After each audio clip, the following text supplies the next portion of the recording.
Before we begin, please click the like button and comment Amen to help my channel. I really appreciate it. I think my son has lived my life before. He told me my future, and I'm terrified. Let me just start by saying my 6-year-old son and I are very close. From an extremely young age, he has been able to sympathize with me and has been extremely emotionally intelligent. The thing is, it's not with everyone. It's just me. He feels like just a regular boy with everyone else, but he always knows what to say when I'm having a hard day. I try not to show it, but he somehow knows. Emotional intelligence is how I've always played it off, but now I'm not so sure anymore. Since my son could talk and form sentences, he said things to me that he should have no way of knowing. It started out with him saying things like, "Mommy, don't worry. I still think you are pretty." That day, I was really struggling with my body image. I put on a few pounds and hated myself. Of course, I didn't let my son see me crying in the mirror or grabbing the rolls on my stomach. I mean, little boys always think their mother is beautiful, right? It's not like he knew. Soon after that, he mentioned to me that he missed Bethany. I asked him who Bethany was, and he looked at me like I was crazy. He told me it was his sister who died. My son never had a sister. However, I had a sister who died at 16, whose name was Bethany. I never mentioned it to him. I thought maybe it was a fluke. Next, I lost my job. Once again, he had no clue it happened. I was reading him a bedtime story, and he put his hand over the book and looked up at me. He got a serious look on his face and said, "It'll be okay. You'll find a job next week, and it'll pay better too." It felt weird that he found out about the job loss, but I didn't think much about it. Once I did, in fact, get a job next week that also paid better. I was weirded out. I asked my mother about it, and she said it's probably just the close bond that a mom and son always have. Kids are weird.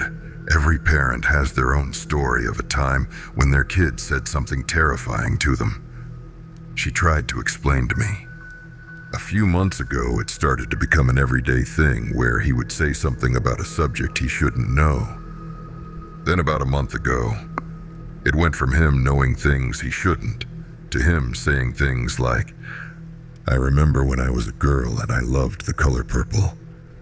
I remember when I was a mommy and I cried a lot.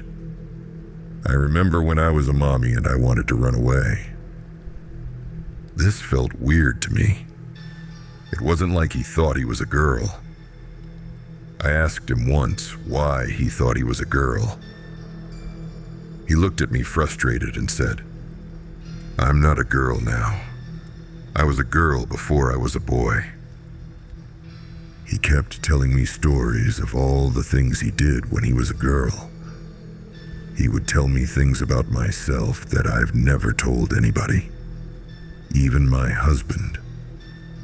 When I told my husband I was starting to get scared of my son, he said I was being dramatic. I guess it doesn't help my case that I didn't tell my husband everything my son said to me. When he said things like missing his dead sister, that was one thing. But, well, let's just say I've not always been a saintly woman. I have a past. I mean, we have all done things we aren't proud of. But my husband doesn't know about these things. First of all, I stole a lot as a teenager. Nothing too crazy. I think a lot of teenagers do that, honestly. The more serious things I kept from him are, I got a DUI in college. My ex has a restraining order over me. I was a stripper for several years. And worst of all, I cheated on my husband a few years ago. It was dumb, and I regret it. But I will never tell him. My son had mentioned doing all these things when he was a girl, or when he was a mommy. Of course, in child terms, but nonetheless, he described all those things. He hasn't mentioned much to anyone else, mostly just me. He hasn't come right out and said that he was me or anything. If he were me, maybe he doesn't realize it. Maybe he just has random fuzzy memories of another life. Last week, I noticed he seemed down. He wasn't really talking like he normally does. I felt like a terrible mother. I was thankful he wasn't talking. It felt like every time I talked to him, I got more and more scared of him. One day, he crawled into my bed with me in the morning. He took a deep sigh and looked at me. I remember when I was a mommy and that car hurt me tomorrow. My heart sank, and I didn't even know what to say, but I mustered up the courage. "Honey, what is going to happen to me tomorrow?" I said, while pushing away the hair falling in his face as a nervous tick. "I remember it hurting so bad. I don't want you to feel the pain too. Don't go. Don't do it." I sat, looking him deep in his eyes. My bed, which felt so warm and comforting a few minutes ago, now felt cold and hard. What was going to happen to me? I kept asking him what was going to happen to me. Every time I asked, he got more and more upset.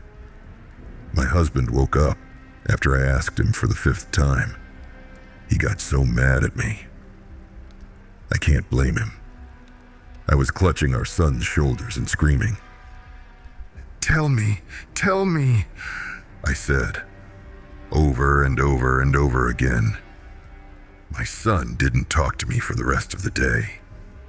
The next day, I tried to explain to my husband what our son said and how I was scared. Because this was the first time my husband heard of my son saying such crazy things. He didn't believe I was in danger. We had dinner plans with some friends that night. It was the last thing I wanted to do. I figured since my son mentioned a car, I needed to just stay away from them at all costs. I tried to convince my husband I was sick, but he, of course, didn't believe me. I should have said I was sick from the very beginning and not told him the real reason for wanting to stay home. My son's babysitter made it to the house. As we said our good nights to our boy, he gave me a sad hug. Not only that, but he couldn't take his eyes off my left hand. After our hug, he grabbed my fingers and squeezed them tightly. I knew something was about to happen to my hand. I felt like I could anticipate the pain. We walked out the door, and my husband guided me to the car door. He opened it up and helped me in. Although it didn't feel like he was trying to be a gentleman, it felt like he was scared that I was going to run. He wasn't wrong. After a few minutes of driving, I felt the anxiety building. I felt sick. At a stoplight, I noticed the car door was unlocked. I slipped off my heels and opened the car door. I was trying to move way faster than my feet could take me. I didn't see the curb and tripped over, face planting in the process. My husband came running over to help me up. I thought he would be mad that I tried to run away. I thought he would call me a brat or worse. But he didn't. He could see how scared I was. He realized it didn't matter if what I was feeling was real or not, but he needed to respect my fear and worry. He tried to help me back into the car. He said we would go back home, but I refused to go in the car. I told him we had to walk. This is when he started to get frustrated. He felt like he did his best to compromise and emphasize with my anxieties, but he wasn't willing to walk 2 miles home in 40-degree weather at 7 p.m. Looking back, I understand why he was so annoyed. He grabbed my shoulders and took a deep breath. He started nudging me back to the car. The nudging turned into pushing, and the pushing turned into forcing. I was pushing back and doing everything in my power to not go into the car. I was kicking and screaming. A few other cars pulled over to help. I'm sure they were thinking something much worse was actually happening. Before anyone could get to me, he got me into the car. As he was slamming the door, I reached out my hand to try and stop it. The next few minutes were so fuzzy. I could feel my hand pulsing. I could vaguely hear my husband screaming and apologizing profusely, followed by strangers separating us and trying to help. An ambulance showed up a few minutes later, and that's when I noticed my hand. My index, middle, and ring fingers had been smashed in the car door. Half of my middle finger was completely gone. We went to the ER, and about 80% of my fingers were saved, luckily. If it wasn't obvious, my husband felt terrible. Not only for what happened to my fingers, but for being so aggressive with me and not listening to me. I know I should have been more bothered, but I have other family members I'm more worried about. After that, I accepted that I needed to take what my son said about my future seriously. That week, he said more disturbing things. I remember when I was a mommy, and I set the house on fire. I remember when I was a mommy and I stabbed my husband. I remember when I was a mommy, and the scary man took me into the forest. I remember when I was a mommy, and the monster from the closet hurt me. I was terrified of the things that would happen to me. I know children can't always describe or articulate words that well at a young age, but that didn't help me feel any better. I tried to ask him for details of what he meant, but once he said something, he usually didn't want to talk about it anymore, especially if it seemed to be traumatizing. It's like the memory would flash in his head and it had to blurt it out. The reason I'm writing all this out in the first place is because of what he told me today. The two of us were coloring at the kitchen table, and without even looking up at me, he said, I remember when I was a mommy and my son killed me. I froze in fear. I couldn't believe the chill that ran down my spine, and the fact that he didn't seem fazed by it at all. He just kept coloring his pirate ship. I need help. What the heck am I supposed to do? I don't even know how to process any of this. I don't believe in reincarnation or anything like that. Even if I did, is that even how it works? There shouldn't be an overlap in lives like this, right? But how else is something like this explained? It's not like my kid can just see the past and future. He has seen my whole life before.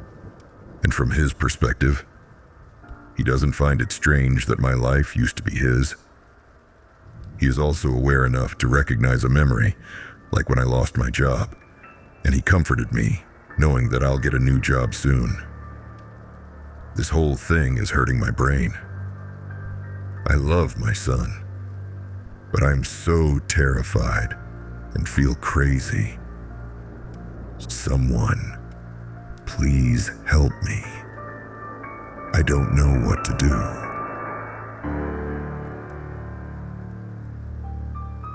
Aha! You survived the story.